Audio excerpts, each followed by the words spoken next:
జై తెలంగాణ. అందరికీ నమస్కారం. ఈరోజు మళ్ళీ వరంగల్ నుంచి, షాద్ నగర్ నుంచి, మహబూబ్ నగర్ నుంచి, కూకట్పల్లి నుండి, ఉప్పల్ నుండి, అనేక చోట్ల నుండి, మలక్పేట్ నుంచి అందరి ఆధ్వర్యంలో చాలా మంది వచ్చి జాయిన్ అవుతా ఉన్నారు. వారందరికీ కూడా వెల్కమ్ చెప్తా ఉన్నాం. తెలంగాణ జాగృతి అనేక కార్యక్రమాలని చేస్తూ వస్తుంది కంటిన్యూస్గా. ఆ కార్యక్రమాలకు మరింత బలం ఇవ్వడానికి, ఆ కార్యక్రమాల్ని మరింత ఉత్సాహవంతంగా ముందుకు తీసుకెళ్లడానికి ఇంతమంది యువమిత్రులు వచ్చి జాయిన్ అవ్వడం చాలా సంతోషం. వారందరికీ కూడా స్వాగతం, అట్లానే తెలంగాణ అభివందనాలు అందరికీ కూడా తెలియజేస్తా ఉన్నాను. మరి ఇవాళ రాము యాదవ్ ఆధ్వర్యంలో పెద్ద ఎత్తున తను జాయినింగ్స్ పెట్టిన వారికి ప్రత్యేకంగా అభినందనలు తెలియజేస్తా ఉన్నాను. అదేవిధంగా మీరు చూసినారు, ఇప్పుడు మనం ఒక పోస్టర్ రిలీజ్ చేసుకున్నాం. ఆ పోస్టర్, ఆ కార్యక్రమం పేరు లీడర్ అనేటటువంటి పేరుతో తెలంగాణ జాగృతి తెలంగాణ వ్యాప్తంగా కూడా శిక్షణ శిబిరాలను నిర్వహించకపోతా ఉన్నాం. ఎందుకోసము శిక్షణ శిబిరాలు, ఎందుకు శిక్షణ, ఎవరికి శిక్షణ అనేటటువంటి అంశాలు ఇవాళ ప్రజల ముందుకు తేదలుచుకున్నాం.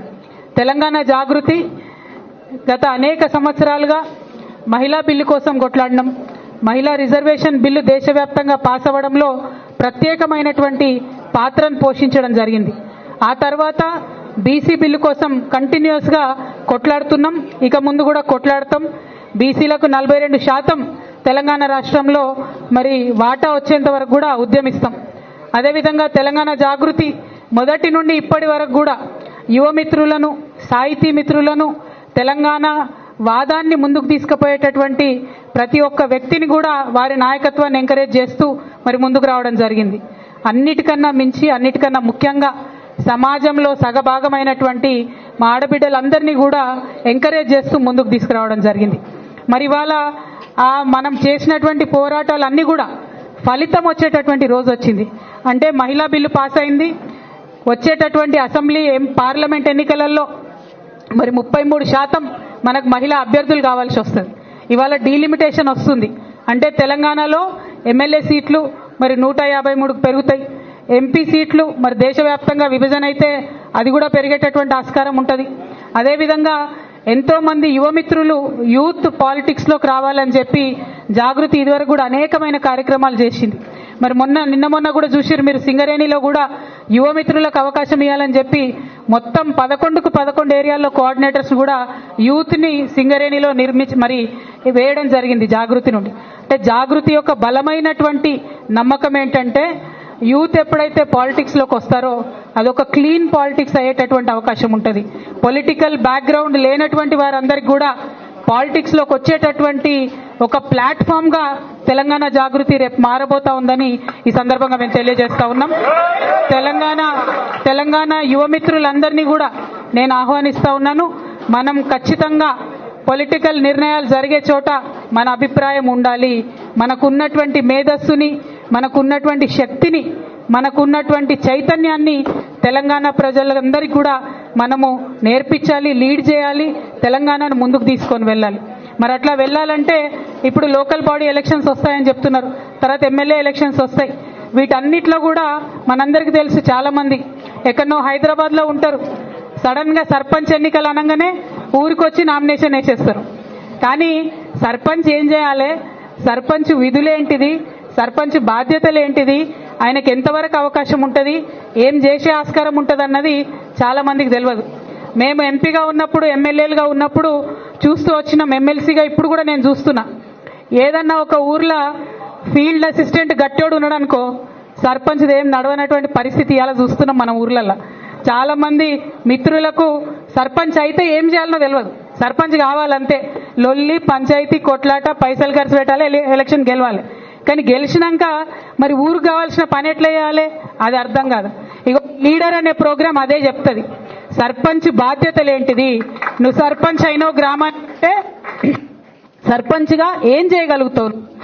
ఒక ఊర్లో ఒక చెరువు సమస్య ఉన్నది, ఒక భూమి రెవెన్యూ సమస్య ఉన్నది, ఎవరి దగ్గరికి పోవాలి, ఎంఆర్ఓ దగ్గర పోవాలనా, ఆర్డీఓ దగ్గర పోవాలనా, కలెక్టర్ దగ్గరికి పోవాలనా, ఉత్తరం రాయాలి, ఎట్లా లెటర్ రాయాలి, ఏమేం అంశాలు పెట్టి లెటర్ రాయాలి, దానికి ఫండ్స్ ఎట్లా తెచ్చుకోవాలి, ఇవన్నిటిని కూడా నేర్పించేటటువంటి కార్యక్రమమే లీడర్ అనేటటువంటి కార్యక్రమం. ఇవాళ చిన్నప్పటి నుంచి నేను చాలా మందిని చూసిన, ఏమైతావు పెద్దగైనాగా అంటే లీడర్ అవుతామంటాం. కానీ లీడర్ అయి ప్రజల్ని లీడ్ చేయాలంటే దానికి తగ్గటువంటి సాంకేతిక మనకు నైపుణ్యం కూడా ఉండాలి. ఒకటి, ఎన్నికలలో ఎట్లా గెలవాలి, సరే కుల బలం ధనబలం ఇవన్నీ ఎట్లాగో ఒక రోల్ ప్లే చేస్తూనే ఉన్నాయి ఇవాళ ఎన్నికలలో. వాటన్నిటినీ అధిగమించి గెలిచిన తర్వాత మరి ఆ గెలిచినటువంటి వ్యక్తి 5 ఏళ్ళు ఎట్లా సేవ చేయాలి, వీటిని నేర్పించేటటువంటి కార్యక్రమమే లీడర్ అనేటటువంటి కార్యక్రమం. ఇవాళ సర్పంచ్ పోటీ చేయాలంటే సర్పంచ్ ఏం చేయాలి, ఎంపీటీసీ పోటీ చేస్తారంటే అసలు ఎంపీటీసీ రోల్ ఏంటి, ఆయన ఏం చేయాలి. తర్వాత ఎమ్మెల్యేలు ఉంటారు. ఎమ్మెల్యే అయితే చాలా మంది ఏమనుకుంటారంటే, మా దగ్గర కూడా వచ్చిన వాళ్ళు మాట్లాడుతుంటారు, అక్క మీరు ఒక్క ఫోన్ చేస్తే చాలక్క పని అయిపోతాయి అంటారు. అరే అట్లా ఉండదురా భయ్, మస్తు రూల్స్ ఉంటాయి, కథలు ఉంటాయి డిన్నర్ వాళ్ళు, లేలే మీరు ఒక్క ఫోన్ చేయండి అక్క అంటే తెలియాలి ఎమ్మెల్యే పరిధి ఏంటిది, ఎమ్మెల్యే ఎంతవరకు పనిచేయగలుగుతారు, ఎంపీ పరిధి ఏంటిది, ఎంపీ ఏం చేయగలుగుతాడు ఏం చేయలేరు, ముఖ్యమంత్రి ఏంటిది ఆయన పరిధి ఏముంటుంది, ఏం చేయగలుగుతాడు ఏం చేయలేదు. మీకు అందరికి గుర్తుండుంటుంది, కేసీఆర్ సారు ధరణి అనే కార్యక్రమం పెట్టినప్పుడు పెద్ద ఎత్తున ఒక ఎగ్జాంపుల్ చెప్పేది సారు, నేను ధరణి పెడుతున్నా, రైతు యొక్క వేలి గుర్తుతోనే ధరణి తెరుచుకుంటుంది, ముఖ్యమంత్రికి కూడా అధికారం ఉండదని చెప్పేటోడు సార్. అంటే ముఖ్యమంత్రి అధికారాల మీద కూడా నియంత్రణ ఉంటుంది. ఎవరైనా చట్టానికి లోబడి రాజ్యాంగానికి లోబడి మాత్రమే పని చేయగలుగుతారు. ఆ పని న్యాయబద్ధమైనప్పుడు ధర్మబద్ధమైనప్పుడు దానికి చట్టం నుండి రక్షణ ఉంటుంది. ఆ చట్టాలను నేర్పించేటటువంటి కార్యక్రమమే ఈ లీడర్ అనేటటువంటి కార్యక్రమం. ఈ లీడర్ అనేటటువంటి కార్యక్రమం కేవలం హైదరాబాద్ లో కాదు, తెలంగాణ వ్యాప్తంగా కూడా తెలంగాణ జాగృతి ఆధ్వర్యంలో ప్రతి నెల 3 రోజుల పాటు నిర్వహిస్తాం. జూలైలో పైలట్ ప్రోగ్రాం కింద మా హెడ్ క్వార్టర్స్ లో నిన్న మొన్న ఓపెన్ చేసిన కొత్త జాగృతి ఆఫీస్ లో నిర్వహించుకుంటాం. తర్వాత ఆగస్టు నుండి ఎమ్మెల్యే ఎన్నికలు ఎప్పుడు కంపల్సరీ ప్రతి నెల 3 రోజులు ఇంట్రెస్ట్ ఉన్నటువంటి ప్రతి ఒక్కరు, ముఖ్యంగా మా యూత్ కి, మా మహిళలకు, మా బీసీలకు, మా ఎస్సీ ఎస్టీలకు, మైనారిటీలకు నేను పిలుపునిస్తా ఉన్నా. అందరూ కూడా రండి, నేర్చుకోండి, తెలవాలి. మనకు ప్రజాస్వామ్యం మీద ఇంట్రెస్ట్ ఉన్నటువంటి వాళ్ళందరం కూడా, ఈ తరం వాళ్ళందరం కూడా నేర్చుకోవాలి. రాజ్యాంగం మనకి ఇచ్చినటువంటి హక్కులేంది, ఇందుకోసం పనిచేయాలి, ఎంత ఎఫెక్టివ్ గా పనిచేయగలుగుతాం నేర్చుకోవాలి. ఈ 3 రోజుల కార్యక్రమాలు ఎట్లుంటాయంటే, డే 1 విధులు ఏముంటాయి, ఎట్లా చేయాలి, రూల్స్ ఏంది, పాలిటిక్స్ ఏంది, ఎట్లా అధికారాలు ఉన్నాయి, కాన్స్టిట్యూషన్ ఏం చెప్తుంది, ఇవన్నీ మొదటి రోజు చెప్తాం. రెండవ రోజు ఆల్రెడీ సర్పంచ్ గా పనిచేసి బాగా పనిచేసి అవార్డులు అందుకున్నటువంటి సర్పంచ్లను, ఎంపీటీసీలను, ఎమ్మెల్యేలను, మంత్రులుగా పనిచేసిన వాళ్ళను, ఎంపీలుగా పనిచేసిన వాళ్ళను అందరినీ కూడా తీసుకొచ్చి రెండో రోజు ట్రైనింగ్ ఇస్తాం. ఇక మూడవ రోజు ఓవరాల్ గా లీడర్షిప్ ఏంది, ప్రజల కోసం పనిచేయాలనుకున్నప్పుడు మనం ఉండాలి, ఎట్లా బిహేవ్ చేయాలి, ఈ అన్ని అంశాలు మూడో రోజు చెప్పాలనేటటువంటి ప్రయత్నం చేస్తాం. ఈ ట్రైనింగ్ ప్రోగ్రాం ఒక నిరంతర ప్రవాహం లాగా కొనసాగుతుంది. ఏదో ఒక నిలబెట్టి బంద్ చేసే ప్రోగ్రాం కాదు. ఎందుకంటే నేను చాలా బలంగా నమ్ముతాను, మన తెలంగాణ గడ్డ అంటేనే పోరాటాల గడ్డ, పౌరుషాల గడ్డ, ప్రశ్నించేటటువంటి గడ్డ. ఈ ప్రశ్నించేటటువంటి తత్వం మన తరంతోనే ఆగద్దు, మన ముందు తరాల వాళ్ళకు కూడా ప్రశ్నించేటటువంటి ధైర్యం రావాలి.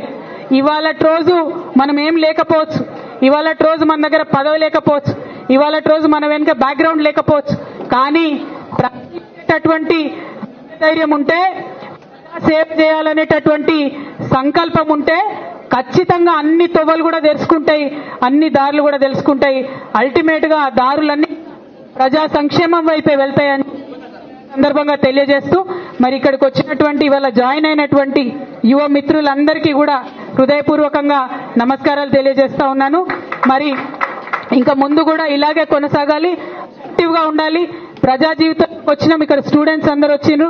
స్టూడెంట్స్ అందరినీ ఒకటే రిక్వెస్ట్ చేస్తున్నా నేను, స్టూడెంట్స్ అనగానే మరి కొంచెం లైట్ తీసుకుంటారు, కానీ స్టూడెంట్స్ పవర్ చూపించాలి.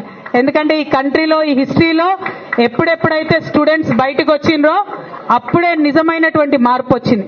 ఒకప్పుడు ఇందిరాగాంధీ చాలా పవర్ఫుల్ గా ఉండే, ఆమెను ఎవరు ఓడించారనుకున్నారు, కంప్లీట్ గా ఎమర్జెన్సీ పెట్టింది. కానీ ఆ టైంలో దేశంలో ఆశాకిరణం లాగా ముందుకొచ్చింది విద్యార్థులు మాత్రమే. ఒక చాలా సీనియర్ జయప్రకాష్ నారాయణ గారి చేతిలో విద్యార్థులంతా కూడా ఇన్స్పైర్ అయి ముందుకొస్తే ఎమర్జెన్సీ తీసేయాల్సిన పరిస్థితి వచ్చింది. ఇందిరాగాంధీ అంత powerful, Indira is India, Indira అని చెప్పినటువంటి అంత పవర్ఫుల్ లేడీని కూడా విద్యార్థులు బయటకు వస్తే ఓడించి ఇంటికి పంపించి దేశ చరిత్ర మార్చిండ్రు. తెలంగాణ ఉద్యమంలో కూడా విద్యార్థులు బయటకు వస్తేనే మార్పులు వచ్చినాయి, తెలంగాణ వచ్చింది. ఇప్పటి నుంచి ఫ్యూచర్ పాలిటిక్స్ ప్రతి ఒక్కరికి బెనిఫిట్స్ రావాలంటే, ప్రతి ఒక్కరికి తెలంగాణ రాష్ట్ర ఏర్పాటు ఫలితాలు అందాలంటే విద్యార్థులు ముందు దశలో ఉండాలని చెప్పి ఈ సందర్భంగా నేను తెలియజేస్తూ, మీకు బ్యాక్గ్రౌండ్ ఏం అక్కర్లే, సంకల్పం ఉంటే చాలు.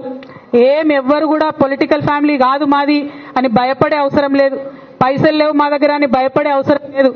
మళ్ళీ మళ్ళీ చెప్తున్నా, పప్పన్నం తినాలే, మొత్తం ప్రయత్నం చేయాలి, అల్టిమేట్ గా పబ్లిక్ ఇంట్రెస్ట్ లో పనిచేయాలి, యాక్సెప్టెన్స్ వస్తుంది, ఖచ్చితంగా లీడర్షిప్ కూడా వస్తుంది. Thank you. జై తెలంగాణ, జై తెలంగాణ, జై జాగృతి, జై తెలంగాణ. టీజేఎస్ఎఫ్, టీజేఎస్ఎఫ్, టీజేఎస్ఎఫ్, జై తెలంగాణ.